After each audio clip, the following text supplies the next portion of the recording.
Assalamualaikum warahmatullahi wabarakatuh, sahabat sejuta kisah. Mudah-mudahan Anda masih setia bersama kami, channel yang selalu menghadirkan cerita-cerita misteri yang menarik. Dan untuk kesempatan kali ini kami masih akan melanjutkan sebuah kisah nyata misteri yang berjudul Nomor 96, sebuah tragedi di masa lalu, part 2. Pagi harinya, aku terbangun oleh telepon berkali-kali dari Kak Salsa dan Silvi. Ketika melihat notif ke HP, tumben ada di rumah kok telepon sih, ucapku kemudian terbangun.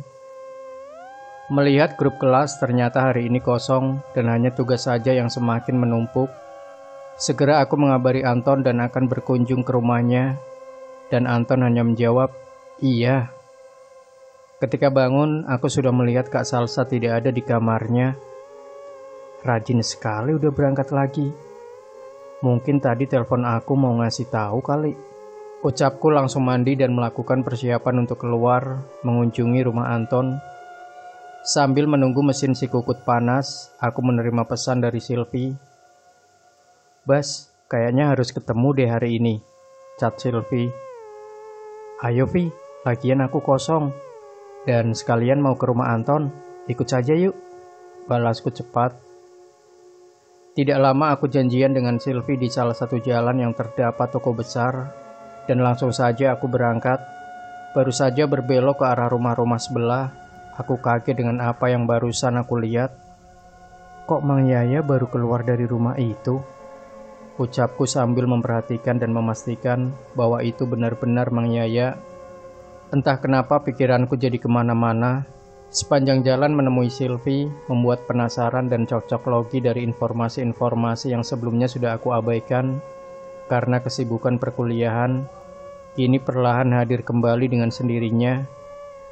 Tidak lama setelah sedikit kemacetan normal di kota ini, aku sudah berada tepat di parkiran toko buku ini dan segera telepon Silvi bahwa aku sudah menunggunya. Terlihat Silvi dengan khas kecantikannya berjalan menghampiri aku dengan wajah yang tidak biasa, seperti ada kecemasan. Bas, banyak yang mau aku bicarakan sama kamu, ucap Silvi. Setelah dari rumah Anton, kita cari tempat makan, Pi. Ucapku sambil memberikan helm yang biasa Kak Salsa gunakan. Segera aku menuju rumah Anton dengan Silvi yang aku bonceng.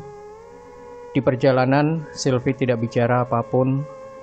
Sementara aku masih mempertanyakan apa yang dilakukan Mang Yaya. Bas, kamu baik-baik saja kan? Tanya Silvi yang sedikit tidak jelas karena suara angin. Hah, gimana Vi? Tanyaku. Kamu baik-baik saja kan Bastian? Ucap Silvi sedikit keras. Kenapa emang? Cie, udah mulai khawatir nih, jawabku sambil bercanda. Serius loh, jawab Silvi sambil menepuk pundakku terlihat kesal. Tidak lama sampailah ke rumah Anton, segera aku turun. Aku baik-baik saja, Vi. Walaupun setelah obrolan kita pertama pas kamu nginap di rumah, 2 bulan lebih ke belakang, rasa-rasa aneh sekarang datang lagi. Ucapku sambil melepaskan helm di kepala Silvi. Silvi tidak menjawab, dan untuk pertama kalinya dia langsung memegang tanganku dengan hangatnya, tanpa bicara apapun. Segera aku dan Silvi mengucapkan salam di depan rumah Anton. Dan memang ini kali kedua aku datang setelah pertama mengantarnya pulang karena tidak membawa motornya ke kampus. Tidak lama ibunya Anton keluar dan bilang kalau Anton dari semalam demam sangat tinggi dan beberapa kali dalam tidurnya ngigo yang aneh-aneh dan kadang-kadang mengelus perutnya, dan langsung sekali malam barusan tertawa seperti wanita. Silvi langsung kembali memegang tanganku dengan sangat erat ketika melihat langsung kondisi Anton. Anton terbangun dengan kehadiranku. Bas, sorry ya Bas. Oh, ini cewek yang sering diceritakan, ucap Anton. Segera aku mengenalkan Silvi, dan Anton beberapa kali aku tanya tidak tahu kenapa, jawabannya selalu baik-baik saja. Ton, gara-gara pulang dari rumah aku bukan? Tanya aku yang kelima kali, mungkin karena merasa bersalah dengan sakitnya Anton yang membuat ibunya sampai khawatir sekali. Iya, ucapnya sangat pelan ketika ibunya keluar dari kamar Anton. Kenapa Ton? Aku kan mandi. Sementara kemarin kamu duduk di belakang, jawabku. Bas, rumah itu sebelah kamu. Aku penasaran setelah ada suara yang keras menghantam pintu besi itu. Aku penasaran siapa yang melempar dengan begitu keras. Lalu aku bangkit dan menghampiri pintu itu. Ada sedikit celah kan, Bas, di antara pintu dan penopangnya itu. Setelah aku intip, jawab Anton dengan gemetaran dan keringatnya mulai turun di wajahnya. Sakit, ucap Anton sambil menahan perutnya dengan sangat kuat. Sudah, Ton, kalau masih sakit jangan dipaksakan, kasihan, sahut Sylvie dengan muka cemasnya sambil terus memegang tanganku dengan erat. Aku ngelihat wanita dengan perut besar berambut sangat panjang menyamping sedang mengelus perutnya, Bas. Dan ketika melihat ke arahku tersenyum, aku kaget. Aku langsung pergi saking kagetnya. Padahal itu dari celah yang sangat kecil yang tidak masuk akal, ucap Anton sambil keluar air matanya. Mungkin suara yang Anton dengar sama halnya aku dan Kak Salsa pernah dengar juga, ucapku dalam hati. Karena rasa bersalah, aku terus meminta maaf pada Anton. Akan tetapi, Anton merasa itu kesalahannya saja, dan Anton tetap percaya sakitnya bukan karena hal itu. Karena siang ini, Anton dan ibunya akan pergi ke dokter, sekedar memeriksa dan meminta obat. Aku dan Sylvie pamit langsung. Di perjalanan menuju tempat makan, tidak ada pembicaraan apapun dengan Sylvie. Ada yang tidak beres, ucapku. Sampai di tempat makan, Sylvie masih menunjukkan muka rasa khawatirnya. Setelah memesan makanan, aku langsung menanyakan pada Sylvie kalau kemarin apa bareng dengan kakakku. Vi, semalam pulang jam berapa? Tanyaku. Nggak pulang, Bas, nginep di rumahnya Andin. Kenapa gitu? Jawab Sylvie. Kak Salsa pulangnya larut malam banget tau, Vi, ucapku dengan santainya. Hah? Maksudnya? Bentak Sylvie dengan kagetnya. Iya, pulang malam banget. Kenapa jadi bentak aku sih? Ucapku sambil bercanda. Gila, semalam Salsa nggak pulang, Bas. Salsa sama kita. Bahkan tadi juga belum pulang tahu di rumah Andin, jawab Sylvie dengan tegas. Dek, aku terdiam beberapa detik dan kembali mengingat yang semalaman berjalan siapa. Sementara aku melihatnya dengan jelas, kalau apa yang dikatakan Sylvie benar. Lantas yang semalam berdiri mematung di depan kaca kamar Kak Salsa. Kamu gak bercanda kan, Pi? Tanya aku dengan perlahan. Aku yang seharusnya nanya itu ke kamu, Bas, jawab Sylvie. Segera aku ceritakan kejadian semalam kepulangan Kak Salsa semalam itu, dan Sylvie hanya mengangguk saja dan menyarankan aku untuk telepon Kak Salsa kalau tidak percaya. Setelah aku selesai cerita dengan sangat detail sekali kepada Sylvie, tiba-tiba Sylvie hanya menjawab, sepertinya benar, rumah 096 itu.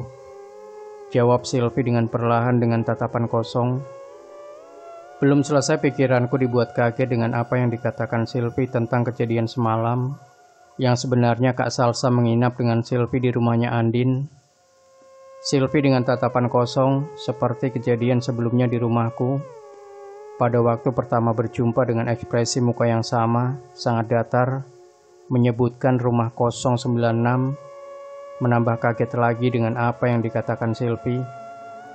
Maksudnya, Vi, benar gimana? Apa itu rumah dengan nomor 096? Tanya aku dengan menatapnya. Karena apa yang Sylvie ucapkan tidak membuat sama sekali aku mengerti. Sylvie tidak langsung menjawab, apalagi kebetulan yang mengantarkan makanan sampai di meja dan mempersilahkan untuk menikmati makanan yang aku dan Sylvie pesan. Vi, jelasin tolong. Aku benar-benar tidak paham rumah dengan nomor apa itu. Tanya aku memelas dengan menatapnya. Bas, dengerin aku ya. Aku cuma takut di antara benar dan salah. Apalagi ini berkaitan dengan kepercayaan saja. Apa yang akan aku kasih tahu ke kamu? Ucap Sylvie dengan perlahan. Aku hanya mengangguk dan menunggu apa yang selanjutnya Sylvie akan katakan saja. Salsa, Nenah, dan aku semalam membahas rumah itu. Dan Salsa, kakak kamu, percaya dengan apa yang aku katakan. Apalagi apa yang aku katakan sesuai dengan yang Salsa alami. Dan itu juga alasan aku tidak mau menginap di rumah kamu lagi malam kemarin. Yang awalnya akan menginap di rumah kamu, Salsa hanya mengiyakan. Tapi sama seperti kamu, asal tidak mengganggu kan? Kenyataannya Bas, melihat teman kamu itu, jelas kan? Ucap Silvi sambil melahap pesanan makanannya. Lalu apakah Salsa pernah mengalami hal sama denganku? Tanyaku. Iya, beberapa minggu lalu sama dengan Anton. Kak Salsa sangat penasaran dengan gerbang itu. Ketika Salsa cerita, dia sedang memasak mie malam-malam di dapur. Ketika Salsa lihat ke arah pintu besi itu, di atas temboknya terdapat wanita yang sedang duduk berambut panjang dan kakinya mengayunkan berkali-kali. Jawab Silvi perlahan. Tembok itu sangat tinggi, Vi. Aku saja harus sampai menggerakkan kepalaku ke atas untuk melihat jelas ke arah itu. Jawabku sambil kembali mengingat posisi rumah. Apa Anton melihat sosok wanita itu dari lubang antara celah pintu yang besar? Dan aku mendengarkan wanita menangis dari rumah itu. Apa dari tembok yang tembus pandang? Kan tidak, Bastian. Ucap Silvi menjelaskan. Memang benar apa yang dikatakan Silvi, sangat benar. Semuanya di luar logika yang aku pikirkan semata. Aku tahu kamu sangat khawatir, bukan dengan beberapa kejadian yang sudah dialami kamu dan Salsa. Apalagi sekarang temanmu dan aku juga sudah mengalami keanehan. Pilihannya ada dua, Bas. Kita mengetahuinya untuk segera memperbaiki semuanya, atau kita membiarkannya dan kejadian-kejadian lainnya siap datang perlahan menghampiri. Jawab Silvi dengan sangat tenang. Maksudnya kamu menakuti aku, Vi? Tanyaku sedikit nada tinggi. Bukan, karena Salsa yang menyuruhku menyampaikan hal ini.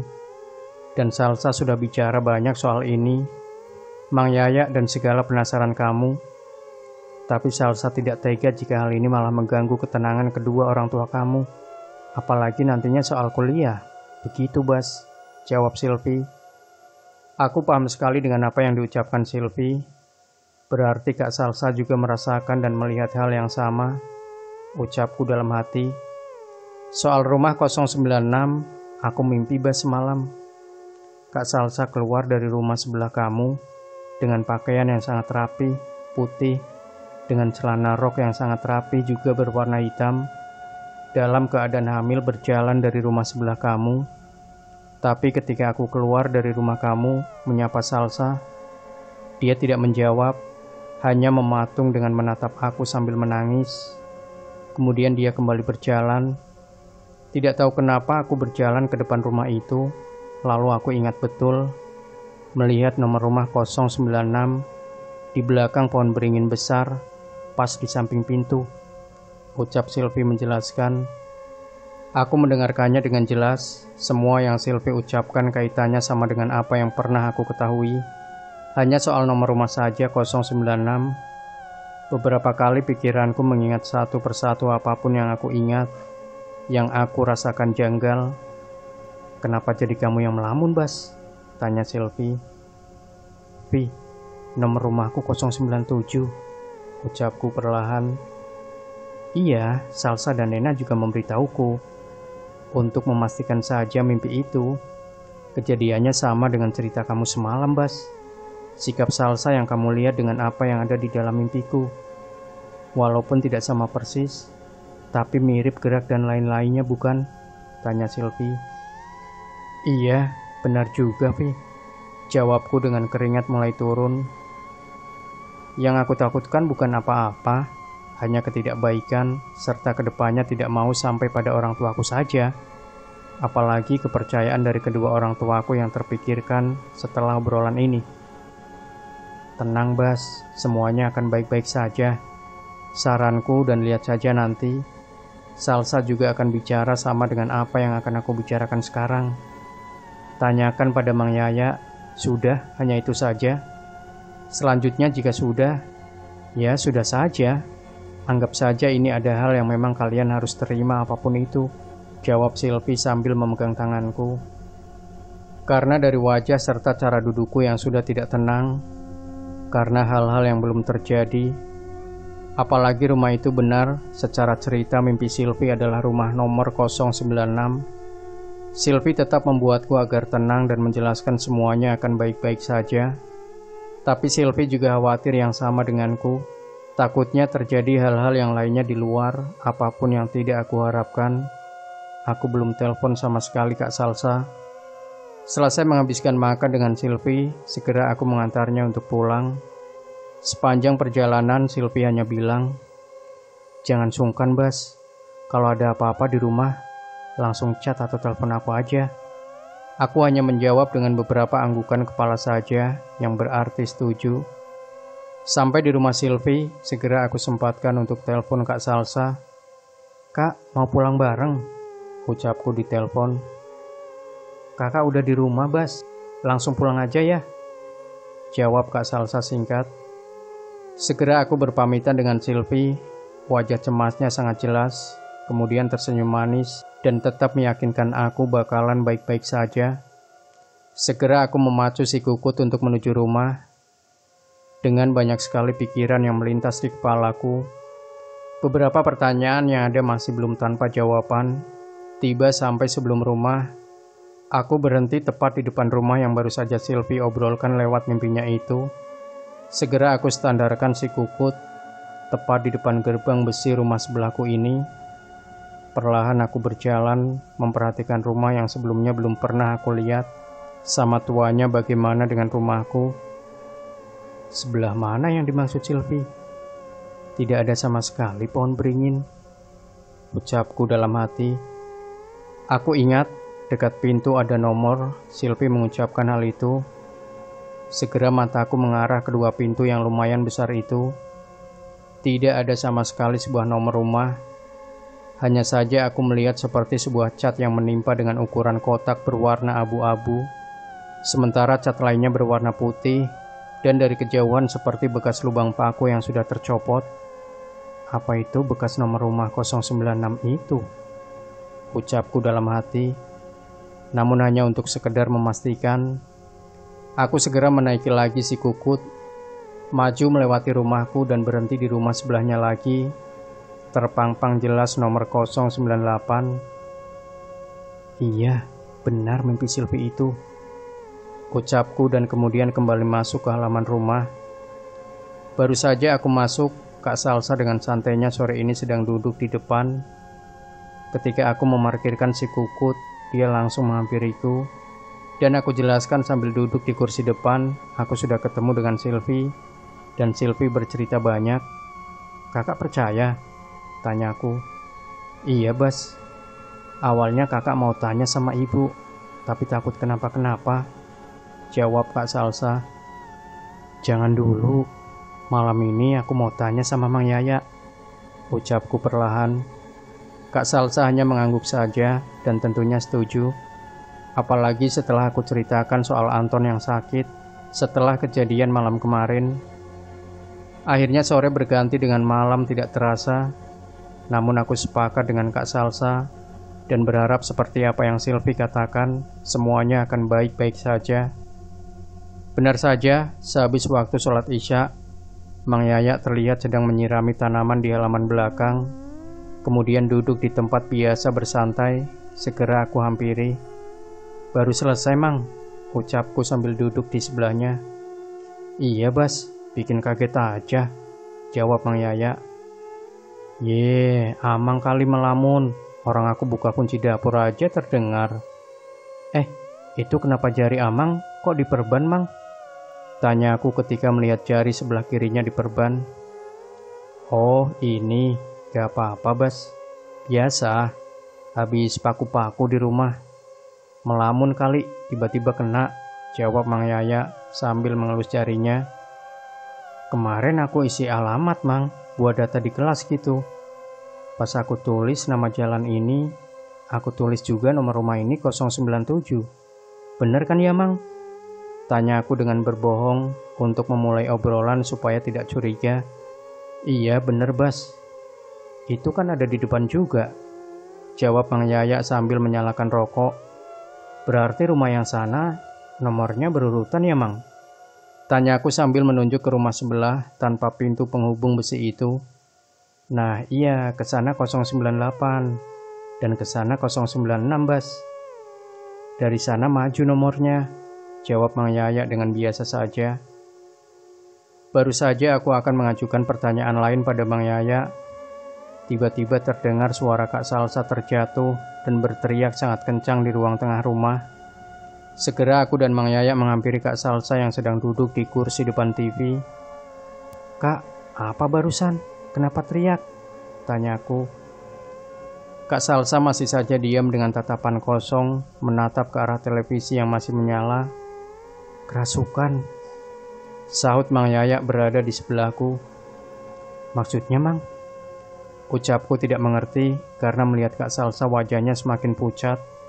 Sama seperti ketika kejadian malam kemarin yang aku alami. Tidak lama Kak Salsa bangun dari duduknya, berdiri, tidak menatap kepadaku, begitu juga Mang Yaya. Padahal malam ini baru saja jam 8 malam lebih. Kak Salsa berjalan pelan menuju arah dapur sangat pelan, dengan wajah yang tertunduk. Apalagi rambut panjangnya yang terurai membuat kesan menyeramkan sekali. Bulu pundakku tiba-tiba berdiri begitu saja. "Mang," ucapku mengikuti langkah Kak Salsa. "Sudah, biarkan saja," jawab Mang Yaya dengan perlahan. Kak Salsa terus berjalan. Tepat di depan halaman belakang, Kak Salsa berbalik ke arah aku dan Mang Yaya dan memberikan senyuman dengan wajah yang pucat, jauh lebih pucat sebelumnya, kemudian tersenyum.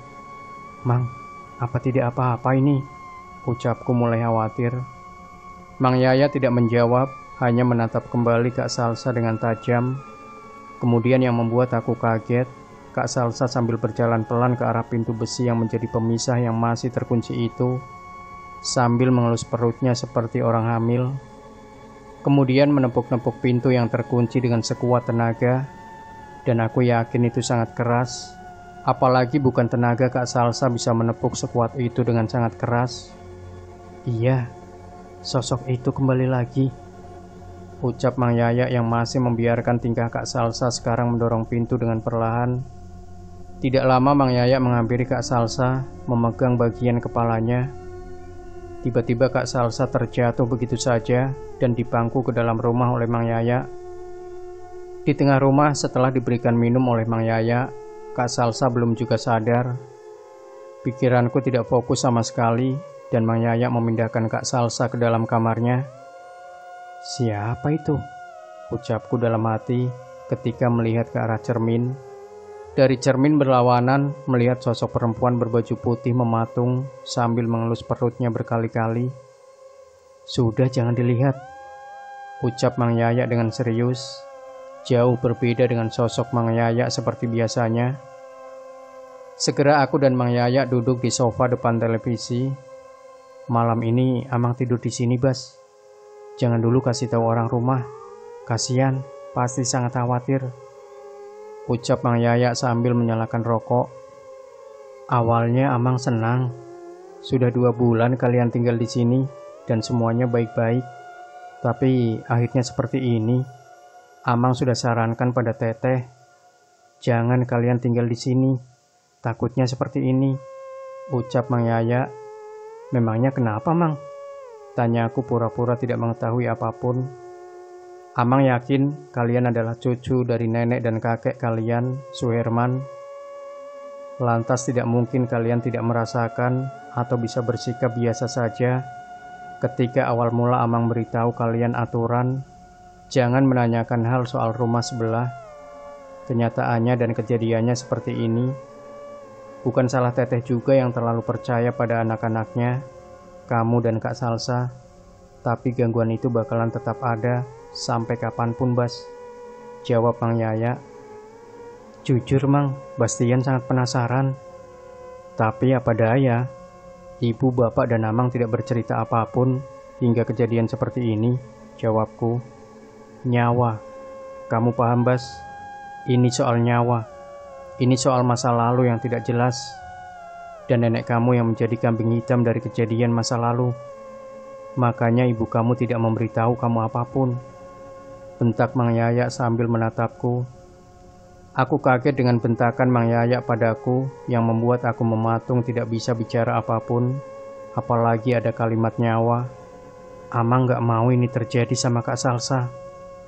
Amang diberi kepercayaan sama Teteh. Balas budi Amang sama keluarga Suherman tidak akan pernah terbayar. Makanya Amang menuruti saja kemauan Teteh. Walau Amang tahu akhirnya akan seperti ini, Bas, ucap Mang Yayak kemudian. Aku tidak tahu apa-apa, Mang, tapi aku tahu banyak dari informasi-informasi yang didapat, ucapku dengan pelan. Mang Yayak hanya diam dan mengangguk, entah apa yang dipikirkan Mang Yayak. Hanya saja dia tersenyum padaku dengan anehnya. Apa yang anak kecil model kamu tahu, Bastian? Jawab Mang Yayak dengan perlahan dan sangat menakutkan. Iya, rumah itu pasti ada sesuatu yang salah, sesuai yang Amang jelaskan barusan, jawabku perlahan. Lalu? Tanya Mang Yayak. Tidak ada lagi, Mang, hanya itu, jawabku, tidak membeberkan semuanya lagi, karena sikap Mang Yayak terlihat semakin aneh. Bagus, jangan dulu kasih tahu ibu dan bapak ya. Sudah kamu tidur. Malam ini Amang nginap di sini, jawab Mang Yayak menenangkan aku. Segera aku masuk kamar dan mengecat Silvi tentang kejadian barusan. Silvi akan datang pagi hari dengan Kak Nena. Aku sedikit bisa tenang. Aku melihat Mang Yayak hanya duduk dengan tatapan kosong yang tidak tahu apa yang sedang dia pikirkan. Sementara aku juga sama memikirkan hal-hal yang sebelumnya pernah aku alami. Dari mulai sebelum keberangkatan, apalagi pembicaraan bapak tentang rasa khawatirnya. Apa ada hubungannya dengan kejadian-kejadian ini? Ucapku dalam hati. Dengan badan yang terbaring di kasur, aku terus melihat ke arah Kak Salsa. Sosok perempuan yang sebelumnya aku lihat dari arah cermin, walau sangat menyeramkan dan aneh kembali terbayang. Apa itu dari penghuni rumah sebelah, sesuai cerita Silvi, ucapku. Tidur semalaman yang beberapa kali terbangun hanya untuk memastikan keadaan Kak Salsa, membuat tidak nyenyak. Bahkan sampai pagi Mang Yayak pulang pun aku tak mengetahuinya. Mamang pulang dulu, udah tidak apa-apa. Jangan kasih tahu orang rumah, Bas.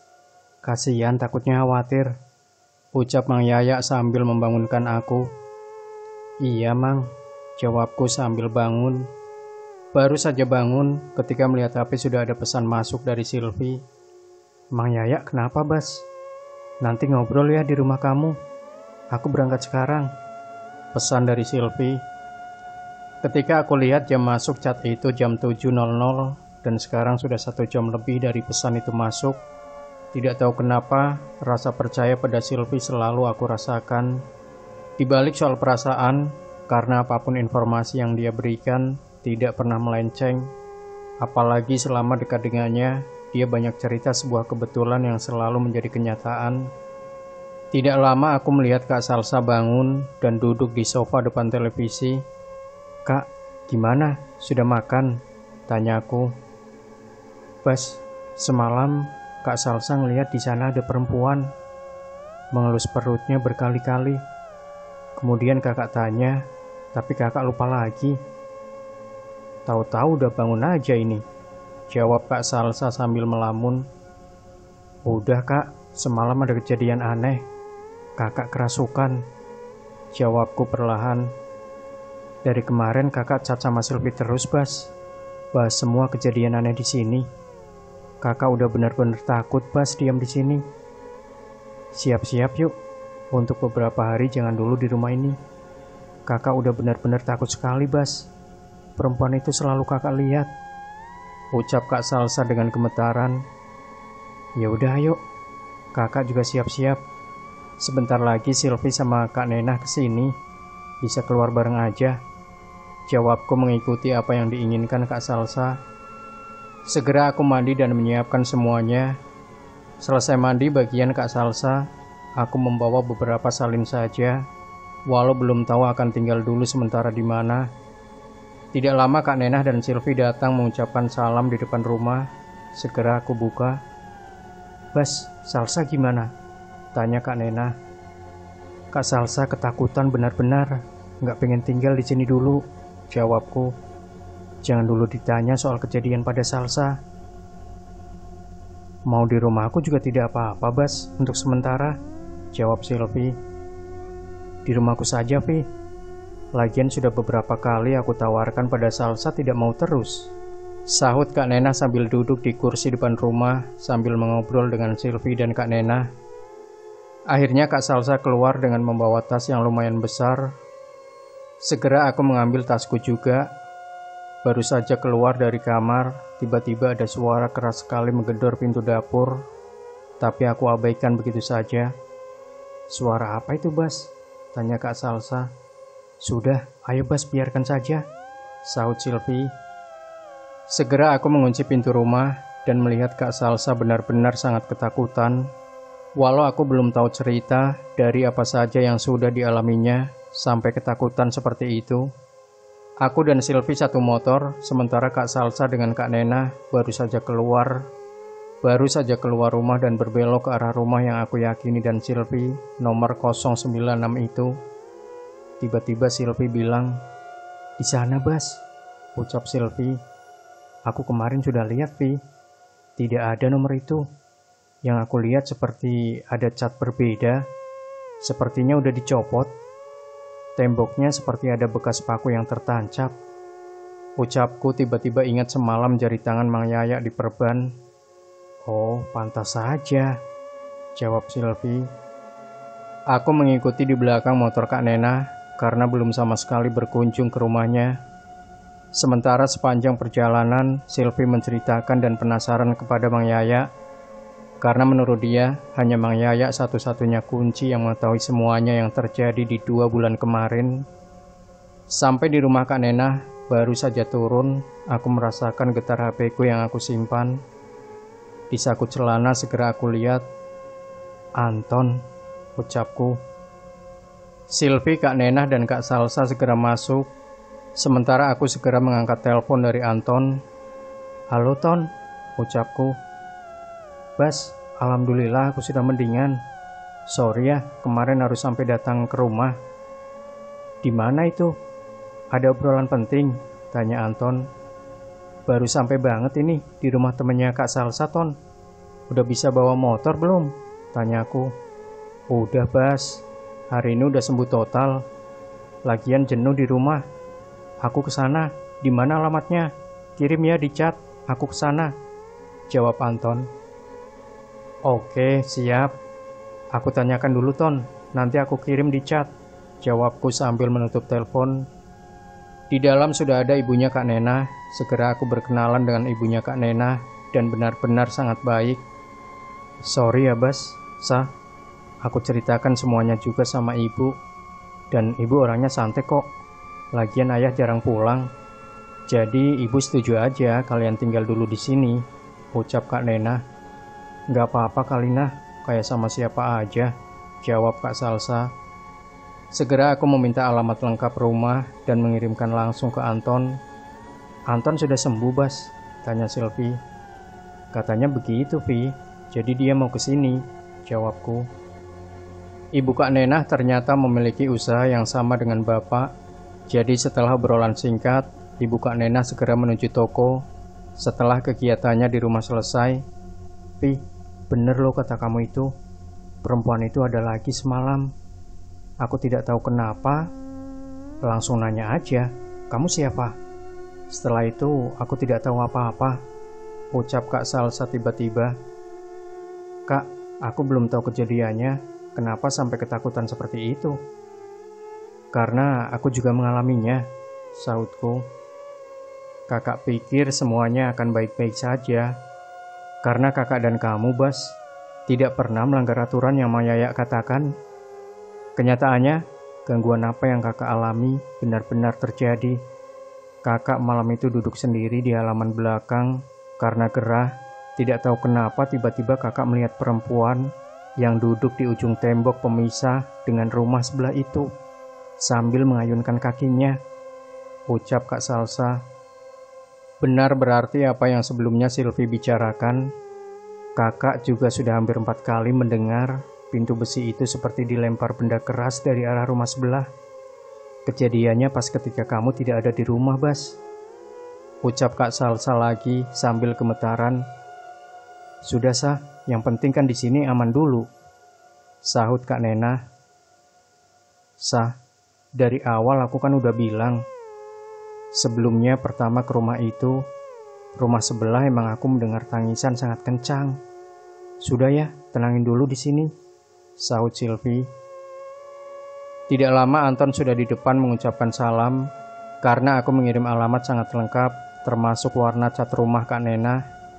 Anton langsung berkenalan dengan Kak Nena, karena satu kali sudah bertemu dengan Kak Salsa. Sudah sembuh, Ton? Tanyaku lagi.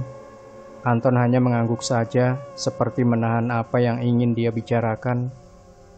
Ton, aku tahu cerita kamu dari Silvi.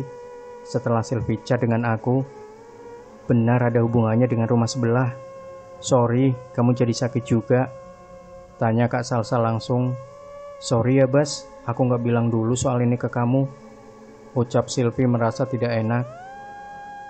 Iya, ada. Kemarin aku sembuh setelah pulang dari dokter. Kemudian malamnya, temannya ayahku datang ke rumah dan mengobatiku hal lain. Bas, mending pindah aja. Parah ada orang yang mencoba bersekutu dengan penunggu rumah sebelah yang sudah sejak lama gentayangan oleh sebuah dendam. Ucap Anton perlahan. Maksudnya, Ton? Tanya aku yang tidak percaya dengan apa yang dikatakan Anton. Bahaya, hanya itu yang teman ayahku bilang. Karena memang aku sendiri melihat sosok yang dulu aku ceritakan pas sakit kan. Teman ayahku orang bisa gitu. Guru spiritual ayahku, Bas. Sudah, Ton, kamu jangan ikut campur. Tapi bilang saja hal ini pada Bastian temanmu itu. Makanya aku langsung ke sini, ucap Anton. Orang yang bersekutu dengan penunggu rumah, ucap Kak Salsa. Iya, Kak. Aku hanya memberitahu itu. Bahaya soalnya. Maaf kalau apa yang aku katakan takutnya salah. Mohon maaf banget. Mudah-mudahan hal itu salah. Ucap Anton penuh dengan ketidakenakan. Aku yang mendengar apa yang dikatakan Anton hanya mengangguk saja, walau tidak jelas. Setidaknya Anton tidak mengarang cerita, dan aku percaya pada apa yang barusan Anton katakan. Kak, ini sudah kelewatan. Aku sebelum kesini ke kota ini, Ibu dan Bapak pernah sangat khawatir dengan kepindahan aku dan kakak ke rumah itu. Aku dengar di obrolannya malam itu, tapi alasan yang diberikan, walau memang ia masuk akal, informasi Kak Nena tentang dulu ada kejadian di jalan itu, pohon beringin, dan nomor yang Silvi katakan, semuanya masuk akal dan berkaitan satu sama lain, Kak. Dan terakhir malam kemarin, Mang Yayak sendiri bilang ada kejadian masa lalu. Dan nyawa serta membawa nama nenek dan kakek, Kak. Sumpah ini berkaitan. Ucapku menjelaskan. Kakak sudah jauh-jauh hari pengen kabarin ibu dan bapak. Apa ini waktunya? Tanya Kak Salsa. Gak apa-apa, Sah. Mending kasih tahu aja. Gimana juga itu urusan keluarga. Aku, Silvi, dan teman-teman hanya bisa membantu sekedar obrolan. Sisanya itu urusan keluarga yang tidak patut kita campurin. Ucap Kak Nena. Benar, seperti itu saja, Sah. Daripada kedepannya makin terjadi hal-hal yang tidak masuk akal. Dan kasihan kamu sama Bastian juga, sahut Silvi. Kak Salsa hanya mengangguk berkali-kali, tanda seperti setuju. Kemudian aku dan Anton mengobrol di luar. Karena Anton merokok dan untuk pertama kalinya aku menerima tawaran rokok dari Anton. Karena memang sebelumnya hanya sesekali saja aku merokok. Bener, Ton, ibu harus tahu hal-hal ini, ucapku dengan tenang. Sorry, Bas. Salahku awalnya, jawab Anton tidak enak. Enggak lah, awalnya juga ada hal aneh. Kebetulan kamu alamin. Harusnya aku tidak membawa kamu ke rumah. Jadinya kan seperti ini. Sialan emang rumah itu. Jawabku emosi karena tidak tenang. Slow, Bas, ucap Anton menenangkan. Ton, keluargaku sedang tidak baik dalam kondisi ekonomi, Ton. Jawabku menuangkan kekesalan. Setelah mengobrol soal kuliah dan tidak masuknya lagi aku dan Anton, Anton pamit pulang dan janji akan main lagi ke sini. Walau aku merasa tidak enak juga diam di rumah Kak Nena, karena hanya sebatas teman Kak Salsa saja. Aku hanya menghabiskan waktu di luar, duduk sambil berpikir, semoga Kak Salsa menghubungi ibu hari ini. Sedang santai-santainya merokok dari pemberian Anton. "Bas, Salsa demam tinggi banget, tiba-tiba lemas gitu," ucap Silvi keluar dari pintu rumah. Segera aku masuk ke dalam, dan benar Kak Salsa sedang menggigil di ruang tengah rumah Kak Nena. Segera Silvi dan Kak Nena membenarkan posisi tidur Kak Salsa. "Masih pengaruh kejadian semalam ini," ucap Silvi. "Aku bilang ibu jangan," tanya Kak Nena. "Jangan Kak, aku telepon orang rumah dulu," ucapku. Tanpa pikir panjang, aku menghubungi ibu di luar rumah dan melihat Kak Salsa sedang diurus oleh Silvi dan Kak Nena. Berkali-kali tidak diangkat ketika sadar. "Pasti sedang mengajar," ucapku. Segera aku menghubungi bapak. "Iya Bas, kenapa? Tumben telepon, biasanya juga cacat aja," ucap bapak. "Pak, Kak Salsa sakit. Kejadian di rumah banyak yang aneh. Sekarang aku dan Kak Salsa di rumah temennya, Kak Nena. Bastian gak mau tahu bapak sama ibu kesini ya," ucapku dengan tidak tenang. Iya, bapak jemput ibu dulu. Jaga dulu kakak kamu ya.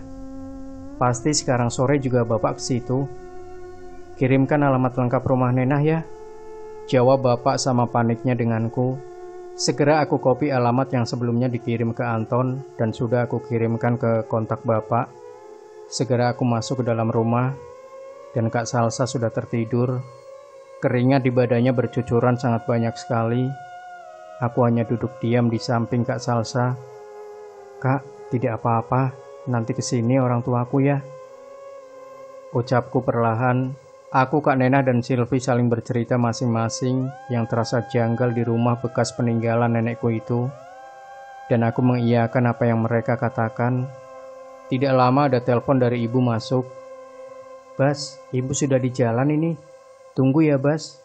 Maafkan ibu Bas," ucap ibu sambil menangis. "Iya bu, hati-hati, bilang ke bapak," jawabku karena tidak tega mendengar ibu menangis.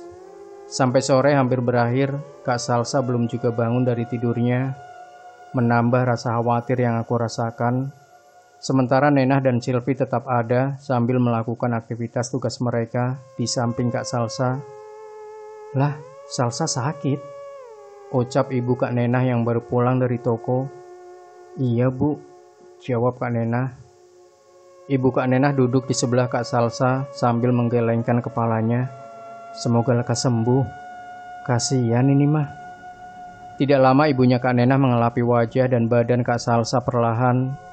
Waktu semakin malam semakin datang. Waktu maghrib sudah berlalu begitu saja.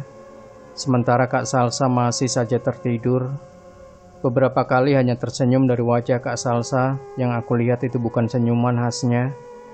"Seperti bukan Kak Salsa," ucapku dalam hati, memperhatikan dengan sangat detail raut wajahnya, apalagi seperti mengkerut.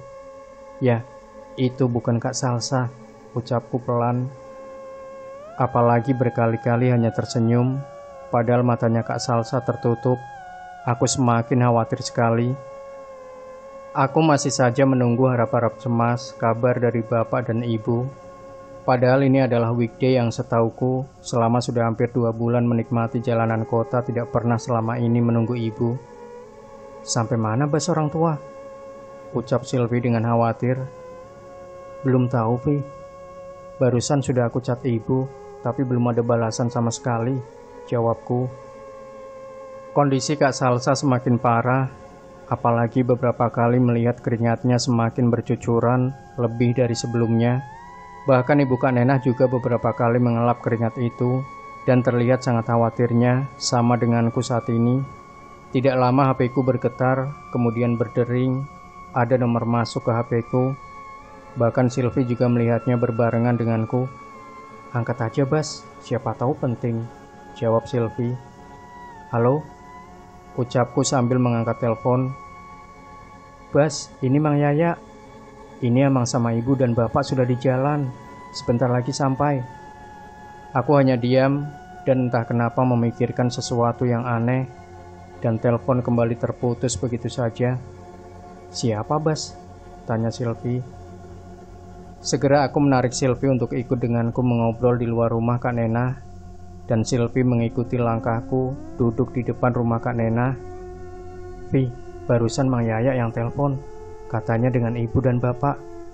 Aku pikir orang yang dikatakan Anton tentang persekutuan itu Mang Yaya, dan dibalik semua kejadian itu ulah Mang Yaya. Tapi kenapa bisa bareng dengan ibu dan bapak ya? Ucapku. "Iya, Bas.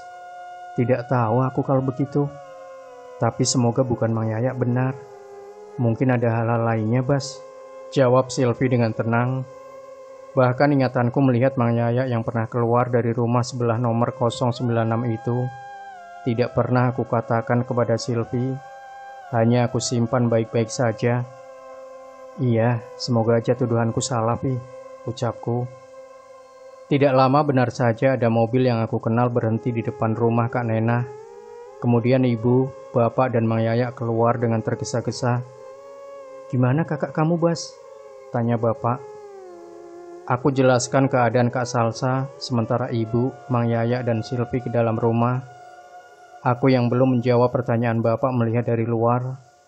Langsung saja Mang Yaya mengobati Kak Salsa, sama sebelumnya yang pernah aku lihat ketika kejadian malam kemarin di rumah, dan masih dengan jari tangan kanannya yang masih dibungkus bekas luka yang sebelumnya aku ketahui. Terlihat ibu duduk di sebelah ibunya Kak Nena. Silvi dan Kak Nena di sebelah lainnya, dekat badan Kak Salsa. Tiba-tiba terdengar erangan suara kencang dari Kak Salsa yang seperti menahan sakit yang sangat-sangat menyakitkan. Kemudian disusul dengan suara ketawa kencang perempuan yang baru pertama aku dengar. "Bas, sudah duduk di sini, bapak mau bicara," ucap bapak. "Iya pak," jawabku. Apa yang bapak sebelumnya khawatirkan terjadi. Ternyata tidak sampai 1 tahun, hanya 2 bulan saja. "Benar," jawab bapak sambil melihatku.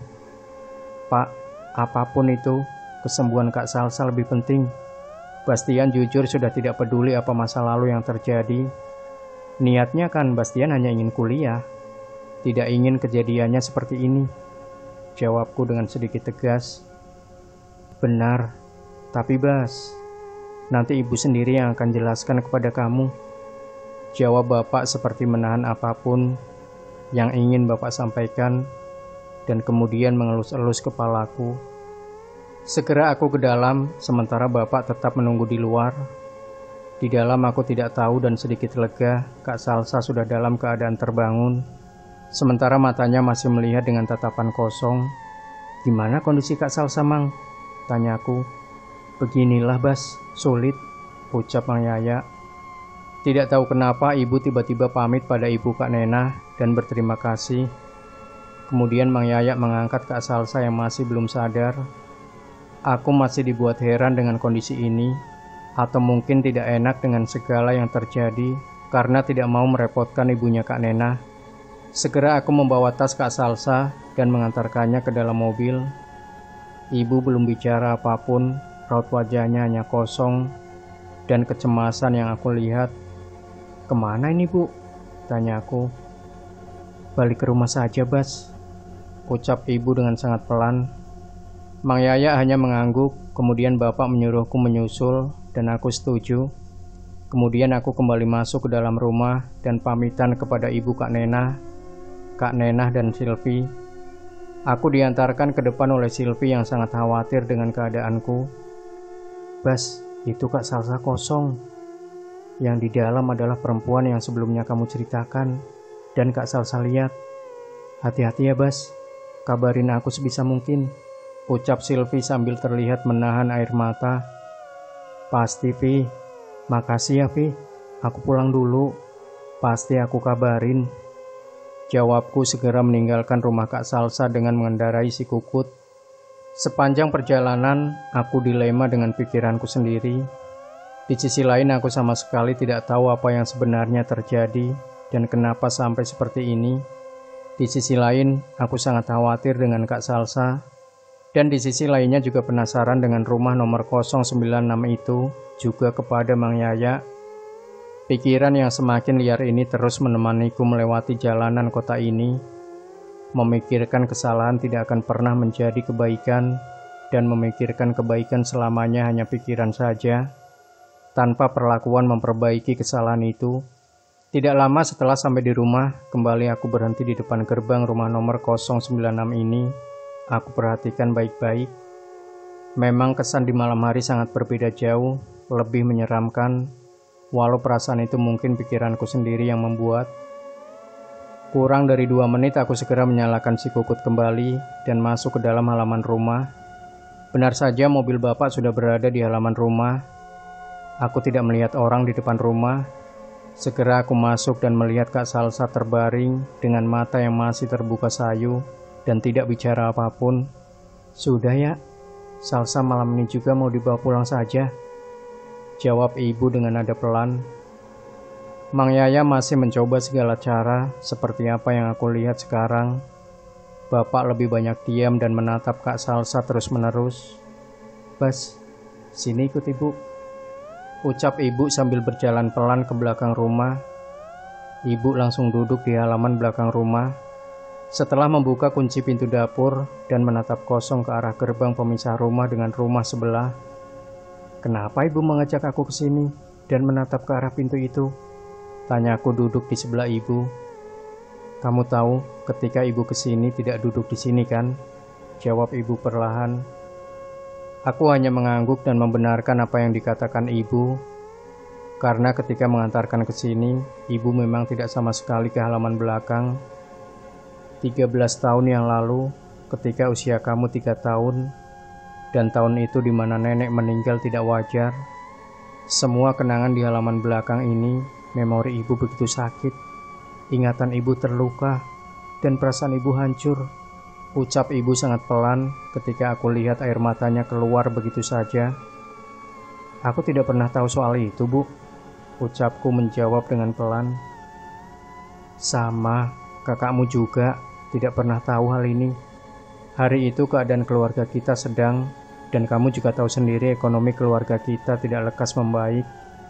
Solusinya kamu tetap kuliah tahun ini, dan kakakmu tinggal di sini, begitu kan?" Ibu hubungi Mang Yaya. Karena masa lalu itu, ibu pikir dengan waktu 18 tahun lamanya, sudah benar-benar berlalu. Kenyataannya tidak, Bas. Buktinya sumpah serapah dan dendam itu masih terjadi, ucap ibu mengelap kedua matanya yang sudah dibasahi oleh air mata. Sudah, ibu tidak kuat. Ibu masih ingat kejadian itu, sakit sekali. Dari sebuah kejadian kita, memang hanya bisa menerima. Kamu ikut pulang dulu. Selanjutnya kita obrolkan di rumah saja, ucap ibu dengan tiba-tiba, benar-benar di luar nalarku. Suara keras itu menghantam pintu yang terbuat dari besi itu sangat keras. Bruh! Sontak membuatku kaget dan tentunya juga ibu. Apalagi kondisi dan suasana sedang dalam seperti ini, ibu hanya mengangguk berkali-kali dan mengajakku untuk masuk ke dalam rumah. Aku tidak berani sama sekali bertanya tentang apapun, apalagi raut wajah dari ibu yang tidak biasanya, terkesan bukan hanya kaget, tapi seperti mengetahui sesuatu yang tidak baik akan datang. Langkahnya menuju dalam rumah sangat cepat. Aku hanya bisa menarik nafas dalam-dalam saja, apalagi barusan ibu baru menjelaskan sedikit, dengan masih banyak pertanyaan dan penjelasan yang sangat ingin aku ketahui. Pak, ayo malam ini juga kita pulang. Bawa Salsa ke mobil. Bas, bawa perlengkapan kamu dan Kak Salsa seadanya dulu saja yang diperlukan. Urusan lainnya nanti saja diurus di rumah, ucap ibu dengan nada yang tegas. Dan ini baru pertama kali bahkan aku mendengar nada bicara ibu bisa seperti itu. Tapi Teh, Salsa masih dalam kondisi seperti ini. Baiknya bermalam dulu di sini, sambil Mamang coba terus sembuhin dulu, sahut Mang Yaya. Aku yang langsung bergegas dengan cepat hanya membawa laptop dan alat-alatku juga Kak Salsa seperlunya saja. Mendengar hal itu, langsung menoleh ke arah ibu, dan ibu bahkan tidak ada jawaban sama sekali. Coba teh pikirkan dulu baik-baik. Kasihan juga kondisi Salsa. Semuanya sudah berakhir teh. Kejadian itu sudah lama. Tidak mungkin terjadi lagi, ucap Mang Yaya dengan gemetar. Tahu apa Mamang soal kejadian itu? Aku anaknya. Aku yang tahu sebenarnya yang terjadi. Keluarga hanya menerima. Aku yang tidak pernah sama sekali terima tahu hal-halnya. Dan harus ingat dulu sebelum ibu pergi. Siapa yang mengurusnya terbaring di sini? Jawab ibu sambil meneteskan air mata. Bahkan aku tidak mengerti sama sekali yang dikatakan ibu dan Mang Yaya. Tapi sepintas apa yang sebelumnya ibu bicarakan barusan di belakang sudah membuat aku paham bahwa ini ada kejadian masa lalu yang benar-benar perlu aku tahu. Bapak yang mendengar ucapan ibu seperti itu langsung mengangkat badan Kak Salsa yang dalam kondisi menatap kosong ke arah atap. Matanya terbuka, tapi ekspresi yang ada dalam dirinya seperti hilang. Mang Yaya hanya tertunduk dengan apa yang barusan ibu bicarakan dan tidak berani lagi menatap ibu. Ini bukan salah saya teh, ucap Mang Yaya dengan perlahan. Aku langsung mengikuti langkah ibu dan bapak. Bodohnya, aku masih saja sempat menitipkan si Kukut kepada Mang Yaya dan memberikan kuncinya. Walau aku tahu betul Mang Yaya tidak bisa mengendarai sepeda motor. Aku duduk di depan, sementara Kak Salsa menyender kepada pundak ibu dengan kondisi yang masih sama. Sama sekali tidak ada gerak, tidak ada apapun kecuali tatapan kosong. Mang, saya pamit dulu, ucap bapak. Mang Yaya hanya tertunduk dengan jawaban yang sangat pelan, mengantarkan sampai depan halaman rumah. Sementara aku melihat ibu dari spion tengah mobil bagian depan, menatap kosong seperti banyak hal yang ibu pendam. Pak, sesuai rencana kita, ucap ibu. Mau kemana bu? Tanyaku. Bas, kita ke rumah kakek Bambang dulu. Kakek Bambang dulu teman dekatnya kakek kamu. Panjang sekali umurnya. Sampai saat ini beliau masih sehat dan ingatannya masih bagus juga. Ibu minta maaf kenapa tadi ibu lama sampai ke rumah Nena. Ibu berkunjung dulu ke rumah kakek Bambang. Dan alhamdulillah walau sudah hampir belasan tahun tidak bertemu, masih ingat. Jawab ibu menjelaskan. Aku hanya mengangguk saja mendengarkan apa yang barusan ibu ucapkan. Malam semakin larut. Bahkan setelah keluar kota dan masuk ke dalam tol, bapak mengambil bukan arah rumah, malah ke arah berlawanan. Tidak jarang aku memastikan keadaan Kak Salsa yang masih tidak berubah, dan ibu terlihat menahan air mata yang ingin segera turun menyapa kedua pipinya tersebut. Dan aku cukup tahu diri, tidak berbicara apapun. Bahkan aku paham, bapak menyimpan apapun yang ingin dibicarakan. Begitupun sama denganku juga ibu. Maafkan ibu, Bas, tiba-tiba ucap ibu. Segera aku menoleh ke arah belakang dan terlihat air matanya jatuh begitu saja. Dan beruntungnya jalanan tidak padat, sehingga bapak sedikit memacu mobil untuk segera sampai ke rumah kakek Bambang. Ibu yang salah, tidak mendengarkan omongan bapak. Ibu percaya sama Mang Yaya.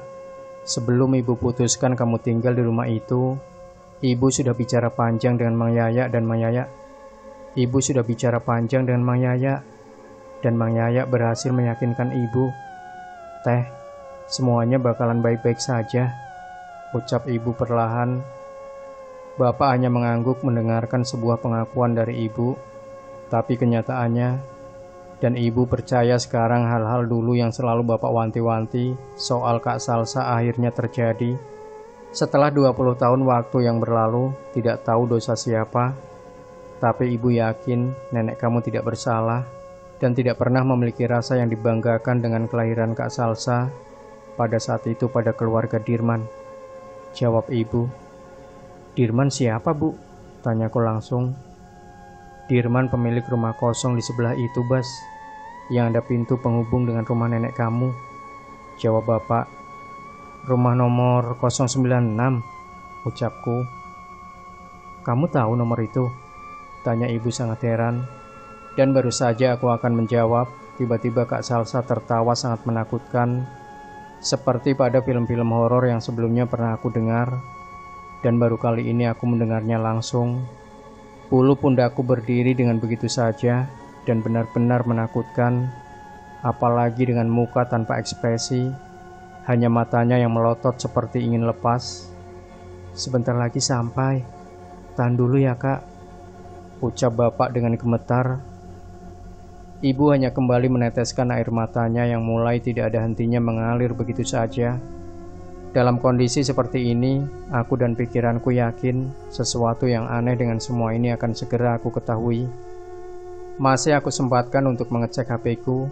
Pesan masuk dari Nenah dan Silvi sangat panjang sekali, tapi aku lebih tertarik dengan pesan dari Kak Nenah karena ada kalimat, "Benar Bas, itu rumahnya."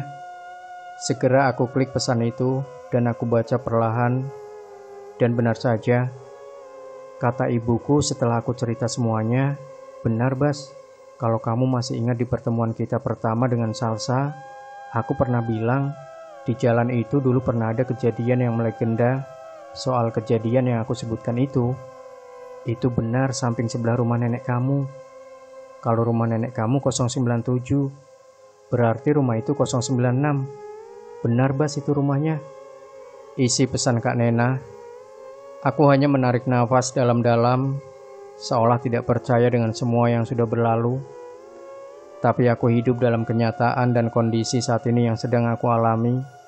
Benar-benar ini ada sebuah tragedi masa lalu, ucapku dalam hati. Tidak terasa, bahkan hampir 1 jam perjalanan, aku melihat bapak sudah membelokkan ke salah satu rumah sama besarnya dengan rumah nenekku yang berada di samping jalan utama, bahkan tidak terlalu jauh dari pintu keluar tol. Langsung saja seorang wanita seumuran dengan ibuku membukakan pintu gerbang. Ketika aku melihat ke jam yang terpasang di layar monitor mobil, tidak terasa sudah hampir tengah malam, ucapku. Ketika lampu mobil menyorot ke arah depan rumah, terlihat lelaki tua dengan rambut yang dari kejauhan sudah memutih.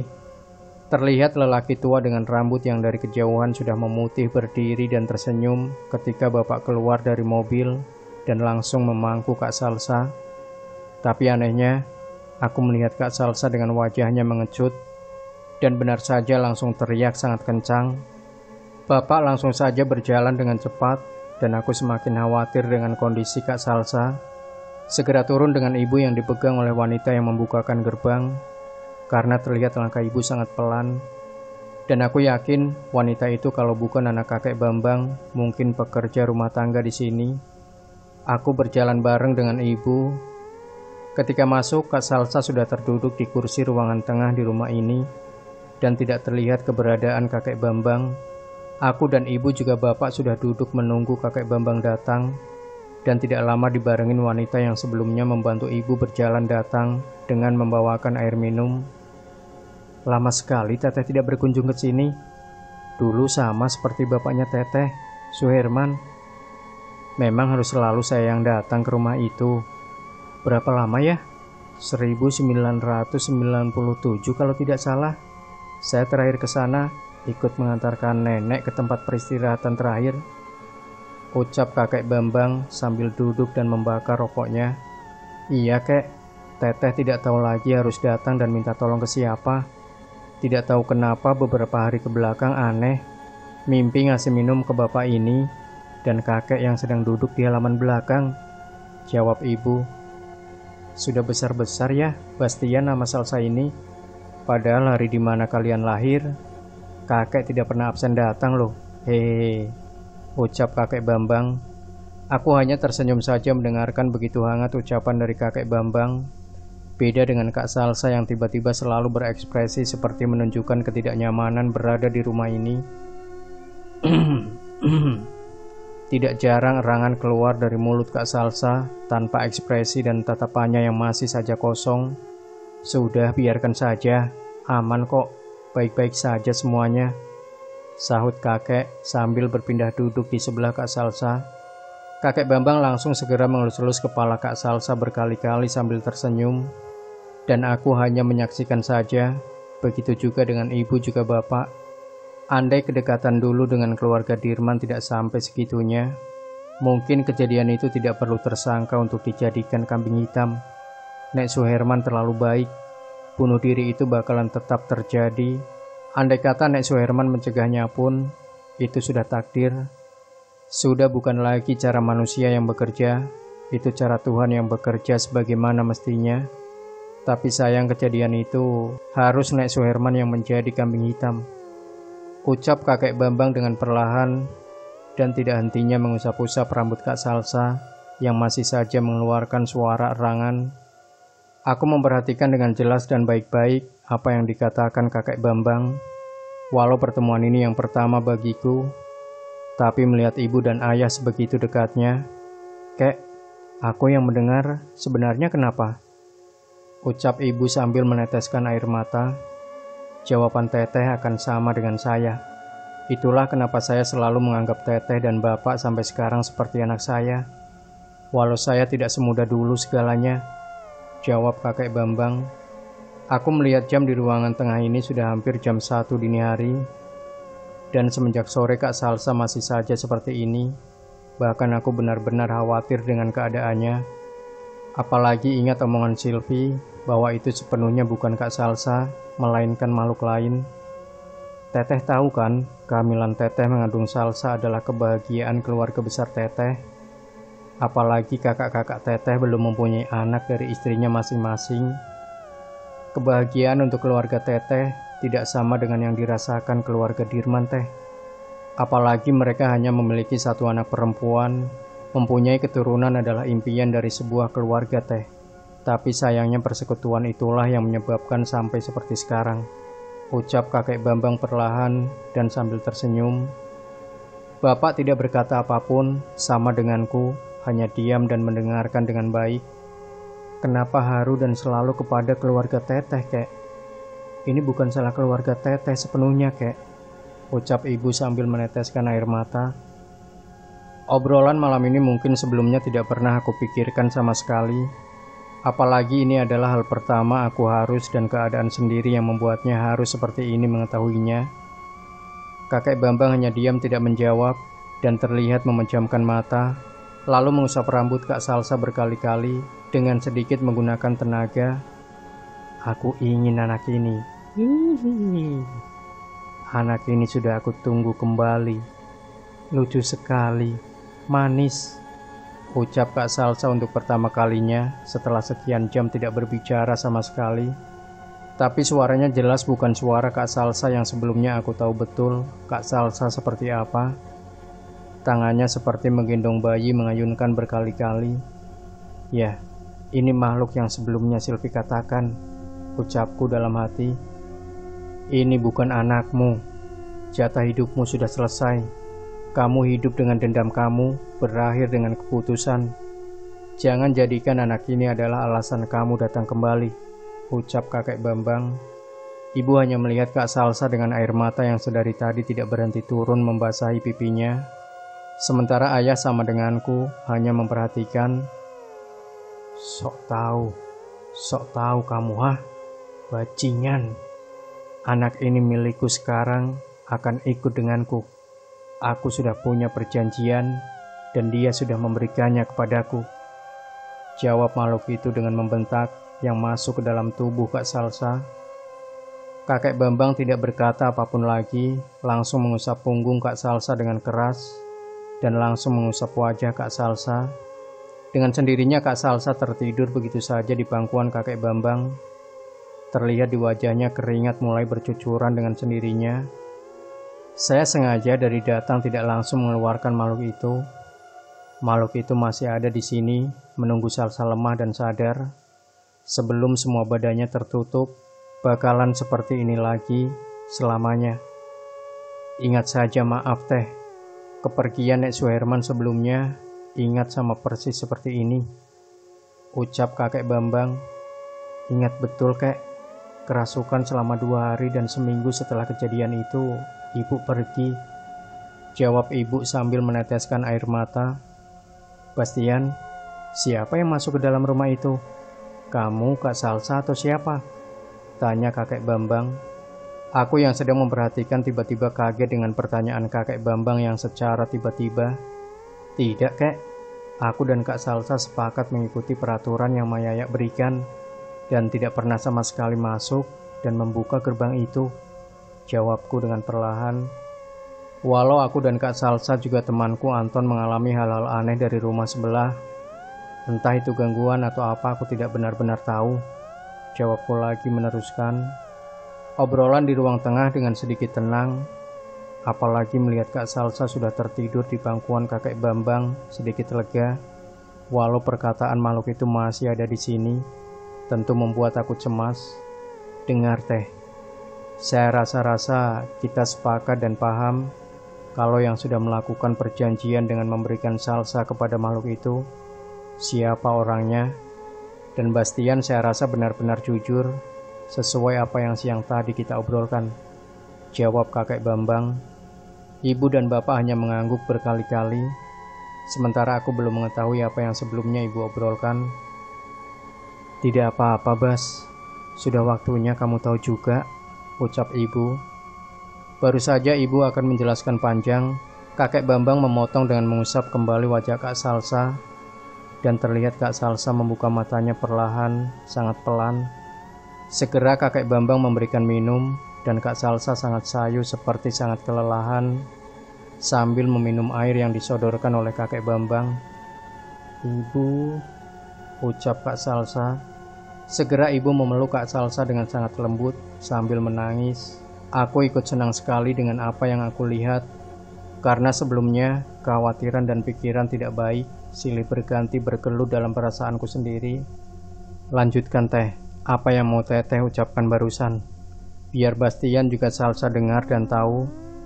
Tidak apa-apa, ada saya saksinya. Begitu kan Pak? Tanya kakek Bambang. Iya benar Bu, ada baiknya, lagian sudah kejadian apapun yang pernah kita khawatirkan sebelumnya, jawab bapak dengan perlahan. Kak Salsa terus-menerus meminum air dalam gelas yang barusan diberikan oleh kakek Bambang. Sementara aku menunggu dan tidak tahu kenapa cukup bagiku informasi-informasi sebelumnya yang sudah aku dapatkan. Mungkin tidak akan terlalu kaget, ucapku dalam hati. Jadi begini Bas, Salsa juga dengarkan baik-baik. Ibu minta maaf, memang salah ibu yang terlalu memaksakan kalian berdua tinggal di rumah bekas nenek itu.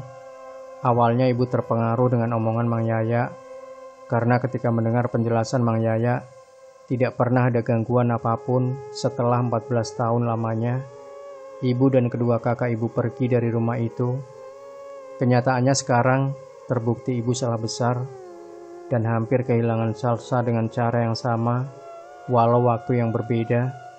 Bastian, ibu tahu kamu tidak terima, dan semenjak obrolan di rumah yang kamu dengar, pasti kamu juga sudah mikir ada sesuatu yang aneh.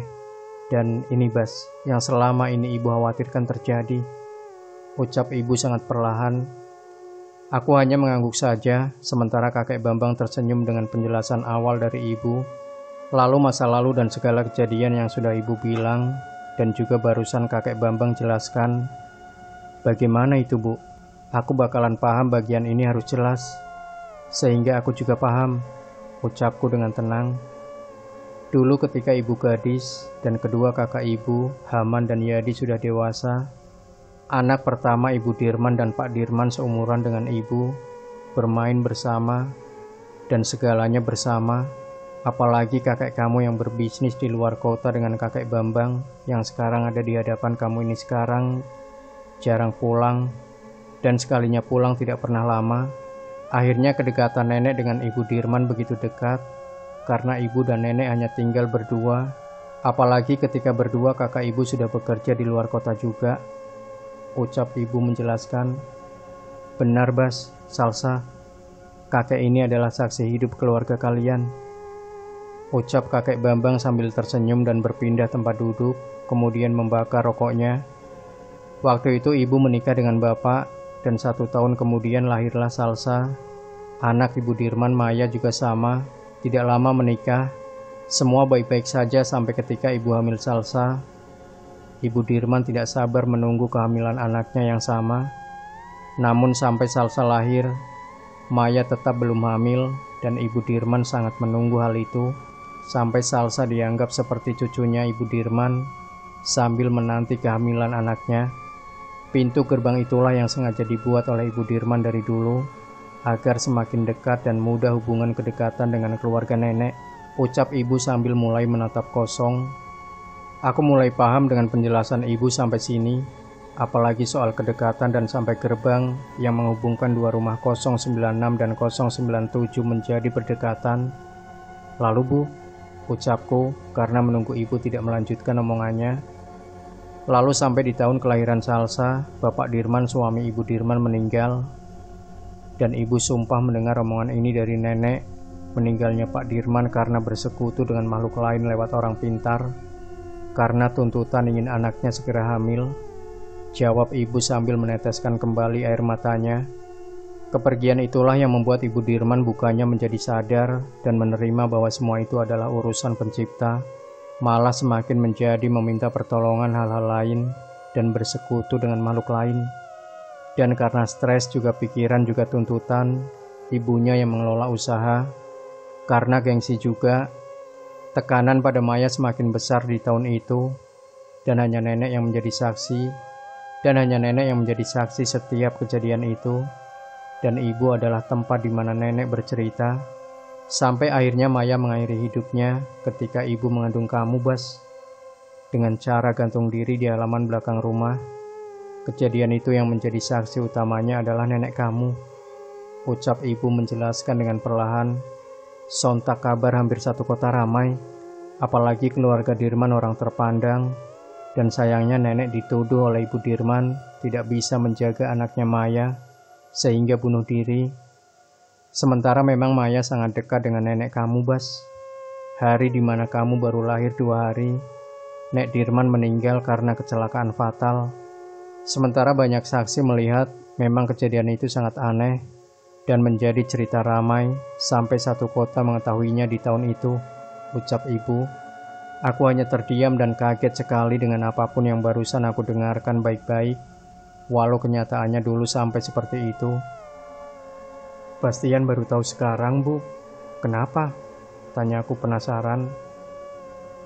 Kakek Bambang hanya tersenyum dengan apa yang aku tanyakan kepada ibu, dan bapak hanya mengangguk berkali-kali. Di akhir hari meninggalnya kakek berpesan, kelak nanti cucunya jangan sampai tahu, karena neneknya tidak salah, dan kamu harus tahu kakek meninggal karena kecelakaan, dan karena sudah banyak mengalami hal-hal aneh selama di rumah, padahal dulu kakek kamu yang mengurus rumah itu. Karena kakaknya Ibu Dirman berada di luar kota, dan sampai bertahun-tahun kejadian serta gangguan tidak pernah berhenti, sampai kamu berusia 3 tahun, Bas, dan Salsa 5 tahun. Sampai nenek juga meninggal dengan cara yang sama. Walau sudah banyak orang bisa menyarankan untuk meninggalkan rumah itu, termasuk kakek Bambang. Itulah kenapa ibu selama ini selalu dihantui kejadian tersebut, dan tidak pernah paham maksud semua ini, jawab ibu menjelaskan.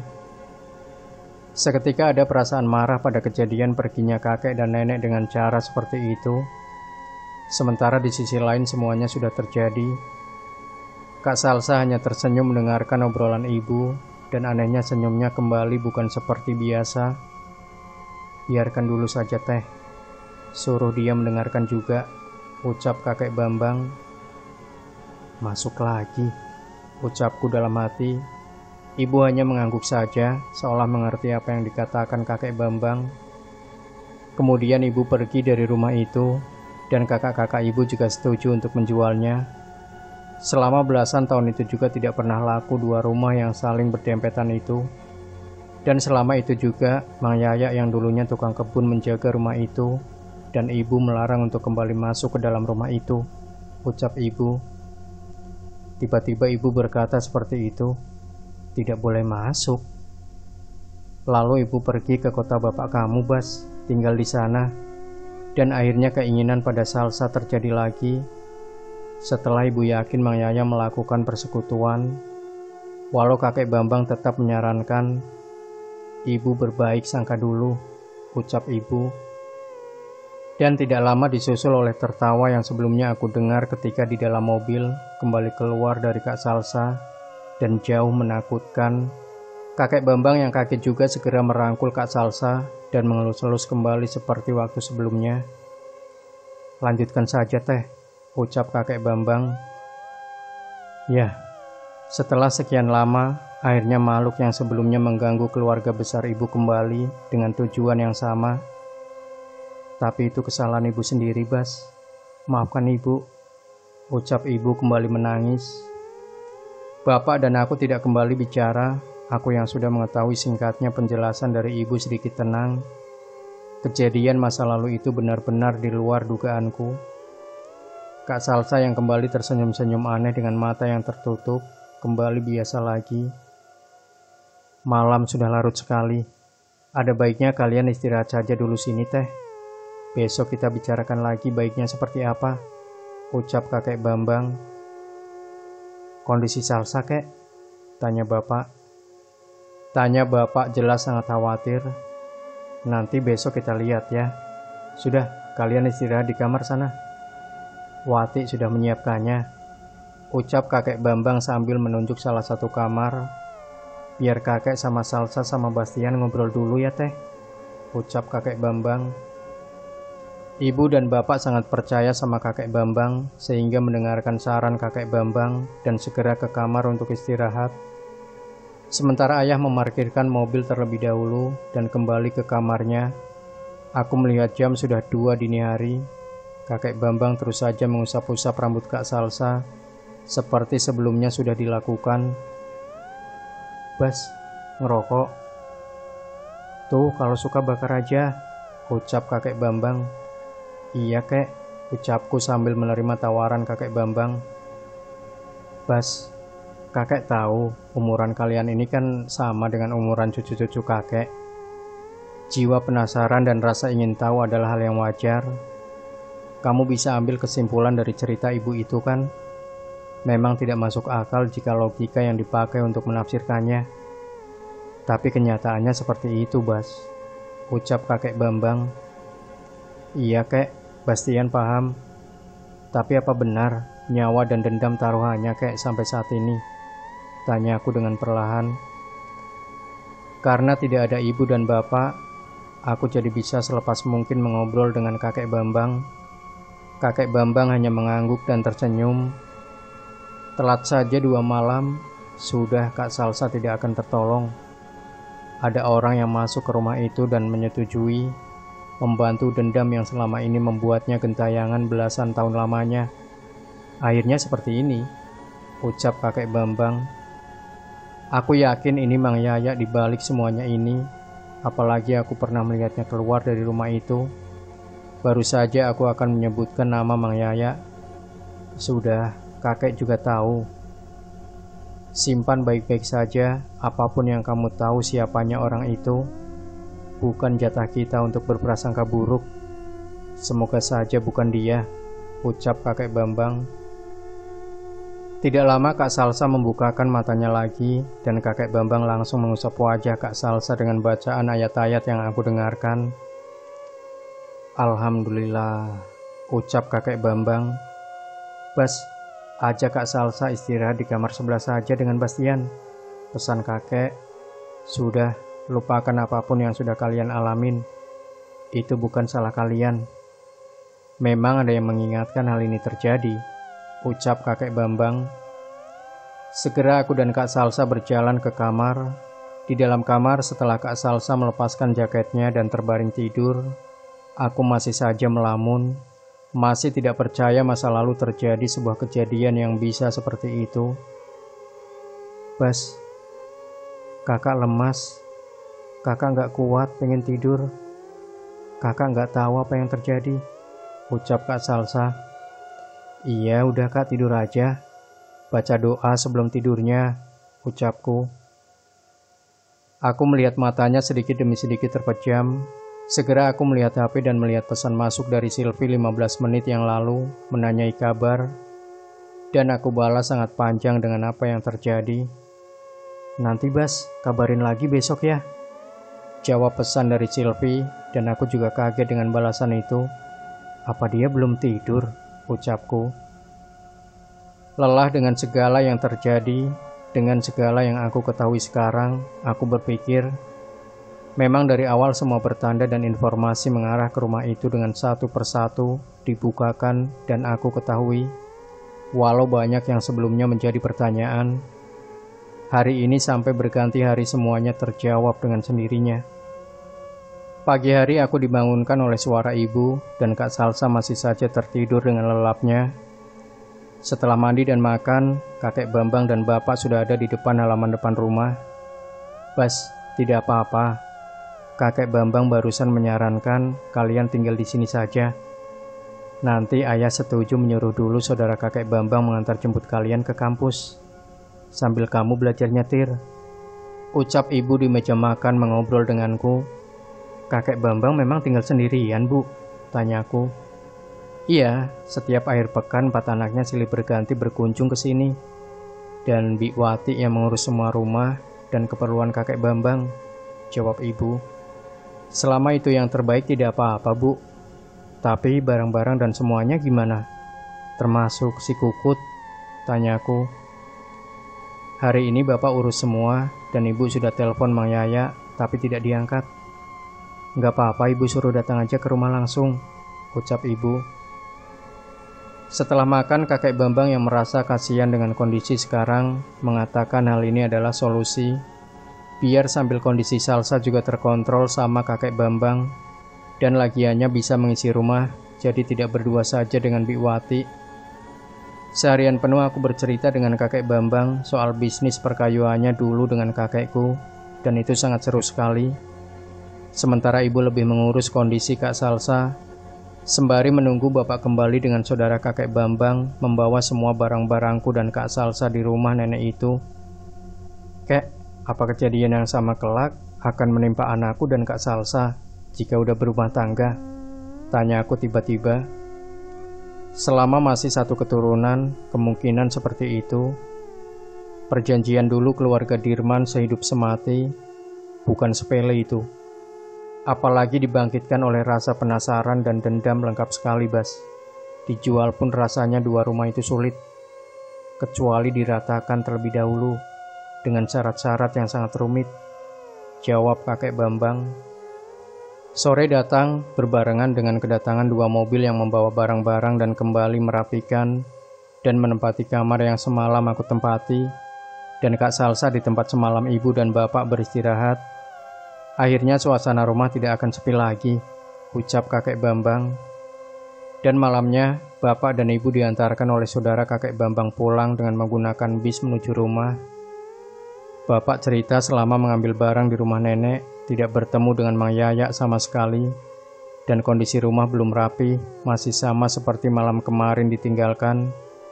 Hari-hari selanjutnya, sudah 3 hari barulah teman-teman Kak Salsa datang berkunjung, dan saat itu juga aku berjumpa lagi dengan Silvi, membicarakan banyak hal yang sudah dilewati. Sementara kabar dari ibu soal Mang Yaya sama sekali tidak bisa dihubungi. Pada satu malam di mana selesai belajar mengendarai mobil, aku sudah melihat si Kukut terparkir di halaman depan rumah kakek Bambang karena sudah diambil oleh saudara kakek Bambang sore tadi. Bas, saudara kakek bilang rumah nenekmu itu seperti tidak ada yang menyapu sama sekali. Apa Yaya sudah tidak mengurusnya lagi? Tanya kakek Bambang.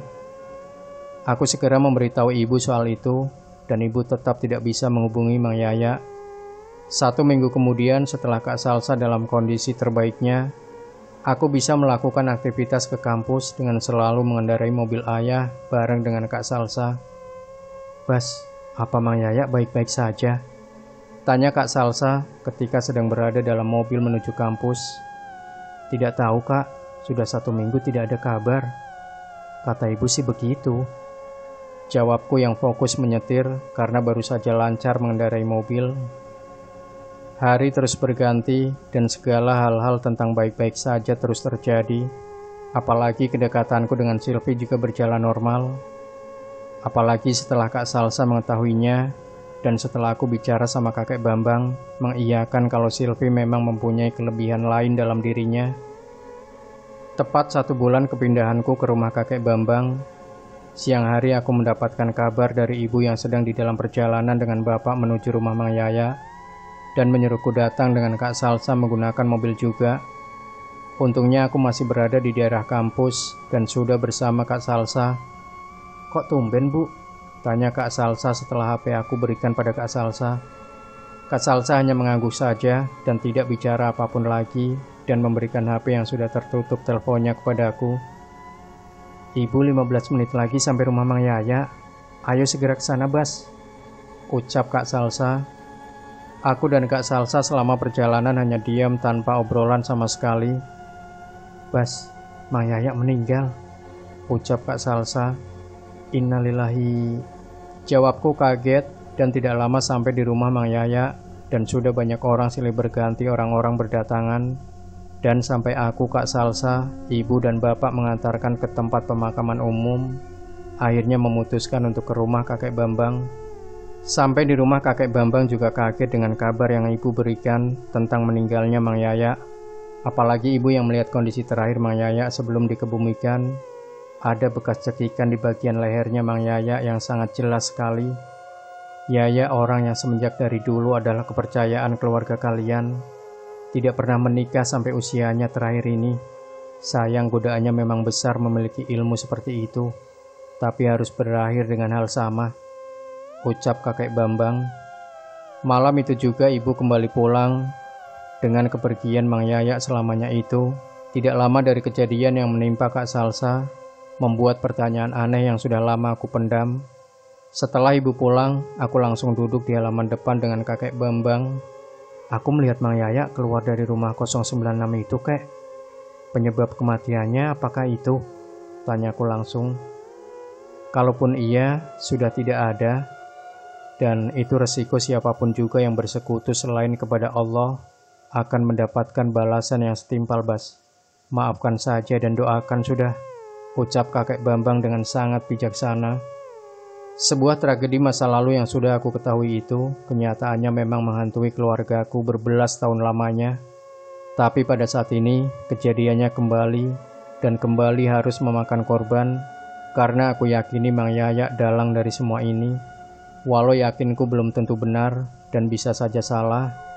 Dari awal rasa curigaku pada rumah nomor 096 itu terbukti, walau dengan waktu yang harus aku lalui sangat lama, selama 2 bulan dan berkali-kali kejadian aneh sudah terlewati. Kehidupan memang mempunyai caranya masing-masing memberikan kejadian agar kita bisa mengambil pelajaran, apapun dalam hidup ini.